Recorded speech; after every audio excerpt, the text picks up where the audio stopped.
Trades आपके सामने हैं, लेकिन सबसे पहले बात करते हैं श्री सतीश pai के साथ। आप हैं मैनेजिंग डायरेक्टर हिंडाल्को के। आपके सामने आंकड़े स्क्रीन पर चलते हुए दिखेंगे कि कहां पर आपने प्रॉफिट ग्रोथ और टॉप लाइन जाते हुए देखा। pai साहब, स्वागत है आपका। बताइए, पिछली तिमाही में एल्यूमिनियम मार्जिन्स और आपका जो ज़बरदस्त मुनाफा था उसके पीछे क्या कारण थे? सो एल्यूमिनियम के रिजल्ट्स 1610 करोड़ जो एबिटा आप देख रहे हैं, it is been the highest in the history of Hindalco. तो इसके पीछे यह है कि एलएमई $2000 पर टन था और हमारा जो कॉस्ट ऑफ प्रोडक्शन था उसको हम लोग कंट्रोल कर सके। सो कॉस्ट लो और प्राइस ऑफ एल्यूमिनियम हाई, इसलिए हमारा एबिटा का मार्जिन 27% है, which is the highest in the last 12 quarters. So cost हमारा लो था और एलएमई हाई था, इसलिए हमारा मार्जिन वाज वेरी गुड।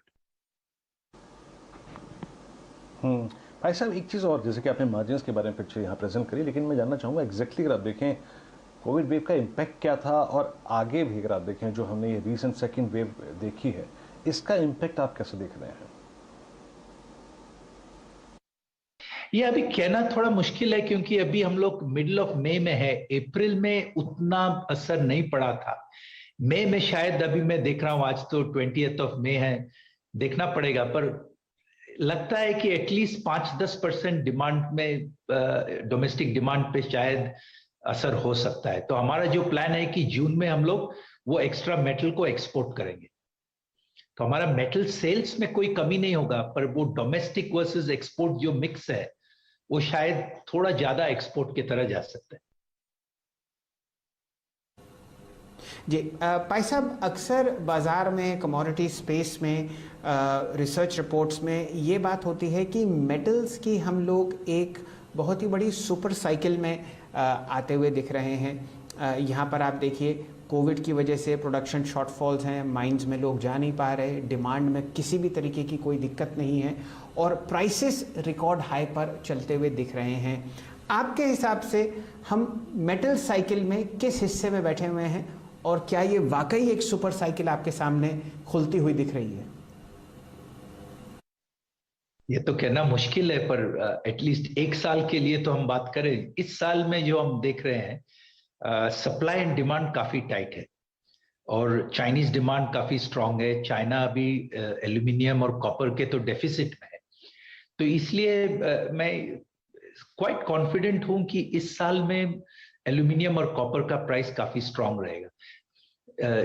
बहुत दूर 2-3 साल बोलना तो थोड़ा स्पेक्यूलेशन है, पर एटलीस्ट जो फॉरसीबल फ्यूचर हमारा एक साल का है, मैं काफी कॉन्फिडेंट हूं कि एल्यूमिनियम प्राइस स्ट्रांग रहेगा।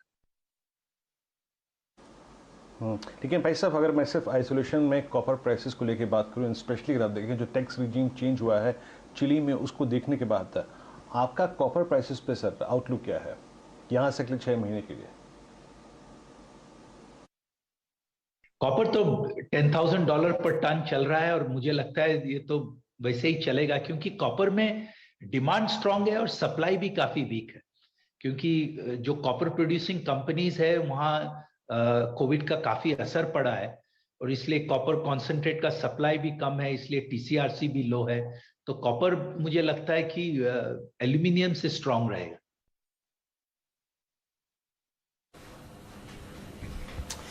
चलिए, आपका बहुत बहुत आभार, आप हमारे साथ जुड़े pai साहब, और इतनी सिंपली लैंग्वेज में आपने समझाया किस हिसाब से आपको सुपर साइकिल दिखती है और कहाँ कहाँ तिमाही आती हुई दिख रही है। फिलहाल आपके सामने हिंडाल्को का जो चार्ट है ट्रेड करता हुआ दिखेगा लगभग 383 रुपये पे। नतीजे शायद बाज़ार के अनुमान के कम थे, खासकर एबिटा, लेकिन एक चार्ट चेक चंदन तपड़िया साहब से हिंडाल्को पर ले लेते हैं और फिर अपने नए मेहमान को फिलहाल इनवाइट करेंगे। चंदन जी, आपके लिए हिंडाल्को। बिल्कुल, देखिए मेटल काउंटर्स में हम देख रहे हैं कि यहाँ पे फॉलो अप नहीं बन रहा है और स्पेशली पिछले 5-6 दिन से देखें तो ऊपर के लेवल से सेलिंग आ रही है।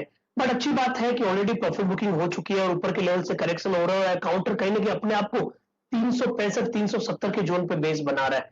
तो मेरे हिसाब से ये जो डीप आई है वापस खरीदारी में तब